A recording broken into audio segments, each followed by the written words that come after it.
नमस्कार मित्रांनो, आज आपण करणार आहोत वऱ्हाडी स्पेशल पाटोडी। त्याकरता मसाला तयार करताना आपल्याला लागणार आहे कसुरी मेथी, जायफळ, मिरची, दालचिनी, लवंग, मिरे, 2 मोठे कांदे, धणे, खोबरा किस, तुम्ही इथे खोबऱ्याचे छोटे छोटे तुकडे यूज करू शकता, आणि टमाटर। आता या सगळ्यांची आपण पेस्ट करूया। ही पहा, आपली पेस्ट तयार आहे। आता पाटोडी करण्यासाठी पाणी गरम करून त्यामध्ये थोडे तेल नाही तर तूप घालावे। तेल टाकल्याने पीठ गंजाला चिपकत नाही। थोडे मीठ घालावे चवीपुरते। आता गरम तेलामध्ये थोडे थोडे पीठ सोडावे।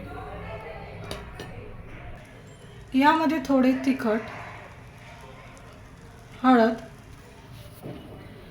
थोडी धनेपूड घालावी आणि मिक्स करावे। पिठाच्या सगळ्या गुठळ्या काढेपर्यंत त्याला छान मळून घ्यावे आणि थोडे शिजवून घ्यावे। रसा करण्यासाठी कढईमध्ये तेल गरम करावे। त्यामध्ये थोडे जिरे, त्यामध्ये अद्रक लसणाची पेस्ट, थोडे हिंग आणि आपण तयार केलेली मसाल्याची पेस्ट घालावी।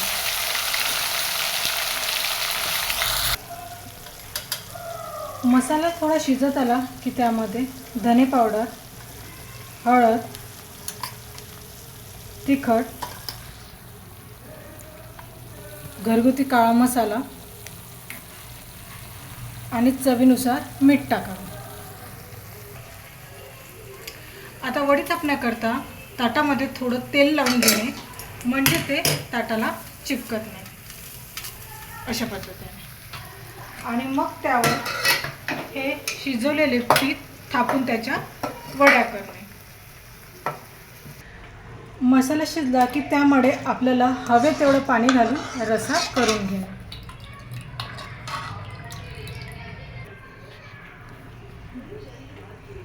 भरकर वाफ नाही आली पाहिजे। हो का, आपला रसा तयार झाला आहे। त्यामध्ये थोडी वरून कसुरी मेथी घालावी, त्याने छान चव येते। आणि आपण तयार केलेल्या वड्या यामध्ये सोडूया। तुम्ही त्यानंतर गरम गरम वरून भाजीसोबतही घेऊ शकता किंवा असे पण खाऊ शकता। या खायला पण खूप छान लागतात आणि याची भाजी पण खूप सुरेख लागते। तर ही पहा, अशा प्रकारे तयार आहे आपली पाटोडीची भाजी। व्हिडिओ आवडल्यास लाईक, शेअर आणि सबस्क्राईब करा। धन्यवाद।